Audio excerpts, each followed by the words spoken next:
Let's talk some NFC East. Personally, I hate this division. It's not the players, but it's more just the organizations if you in this division, like the Cowboys, Giants, Redskins, Eagles. I'm not a fan of these teams. And I think they're mostly irrelevant, in my opinion. I mean, we're not going to see a team in this division make it past the divisional round, I think. So just for the sake of getting this division over with, who do you guys have on top? The Dallas Cowboys. Oh, no. As much as I dislike the Cowboys franchise, as much as I dislike their leadership, as much as I dislike their fan base, especially, they're loaded with talent, and we just got to look at that. And the Eagles, so the NFC East is a division of mediocrity and injuries. And the Eagles do have talent, but they never stay healthy. And I think Doug Peterson is probably a better coach than Mike McCarthy. But Mike McCarthy is a better coach than Jason Garrett, let me tell you that. And he's definitely going to utilize the weapons on this team. Ezekiel Elliott, Dak Prescott, Amari Cooper, Michael Gallup, and now CeeDee Lamb. Like, this offense is going to be one of the scariest offenses for this upcoming season. Their defense is decent. And I think the Cowboys also have a pretty easier schedule than the Eagles. I think their first 9 games, only 2 of the teams are playoff teams from last year, whereas the Eagles have tough stretches where they have to go against a gauntlet. I think the Cowboys are comfortable. They get in their rhythm. They're probably going to choke in the playoffs, but I still see them winning the NFC East. I completely disagree. I think the Eagles are the favorite. I think the Cowboys are all hype. They're obviously America's team. And now they added CeeDee Lamb, and he was supposed to be one of the best wide receivers in the league, wide receivers in the draft. So that adds even more hype. But if you look at the Eagles, their weaknesses last year, it was wide receiver and it was their secondary.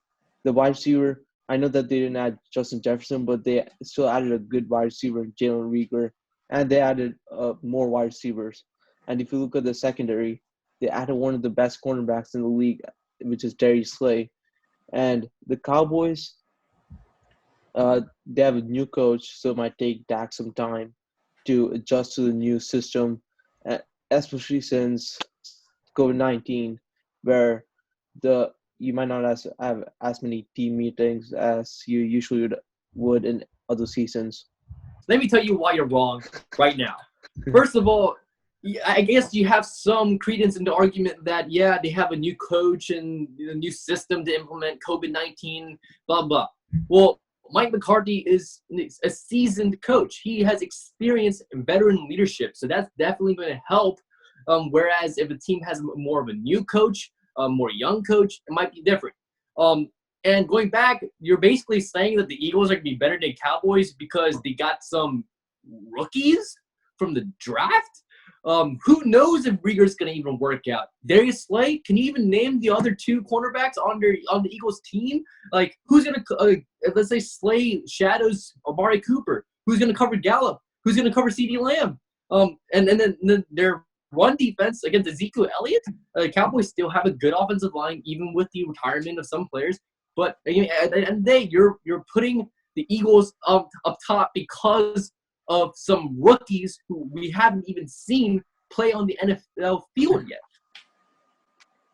Yeah, I think Kevin's completely right. Like, Jason Garrett is probably not, Mike McCarthy may not be a very good coach doing towards his end of his career in Green Bay, but he's certainly better than Jason Garrett. I mean, the Cowboys were 1 game away from winning the division with Jason Garrett, with Ezekiel Elliott not participating, holding out for his contract, right? And now they're adding CeeDee Lamb and Amari Cooper, arguably 2 number 1 wide receivers, and then you still have to worry about Ezekiel Elliott. Okay, sure, like the Eagles added, what's his name, Reagor or whatever. I don't even freaking know his name. Okay, they should have taken. Okay, no. Either way, like that's like they took J.J. Arcega-Whiteside last year in the 2nd round over DK Metcalf. Okay, like do you even know like what is like Carson Wentz had no receivers. He was basically willing his team to victory like down the stretch only to get destroyed in the playoffs.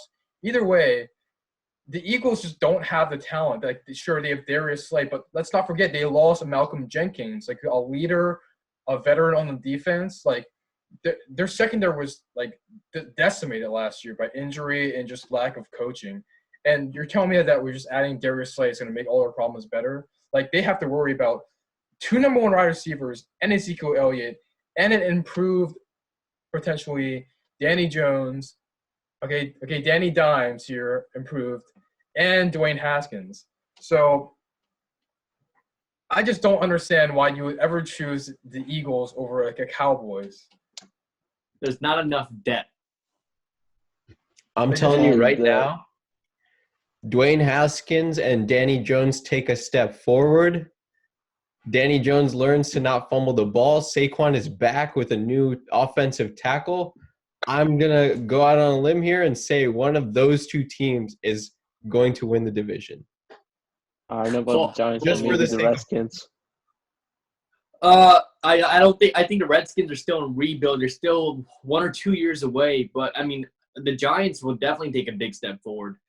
They couldn't do anything because they didn't have an offensive line. People forget they almost beat the New England Patriots, but the offensive line was just absolutely disastrous. Danny Dimes can't even set his foot down because he gets sacked right away. Saquon Barkley had a game where he averaged 1 yard per carry because he had no offensive line. With the good offensive line, they got a good offensive tackle in Andrew Thomas.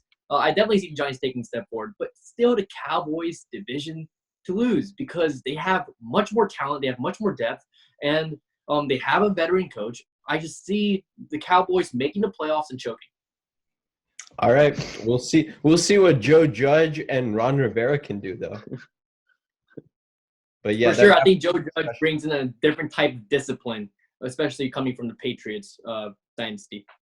Yeah, but we've seen how former Patriots coaches have turned out. Screwed up. Yeah, Bill O'Brien.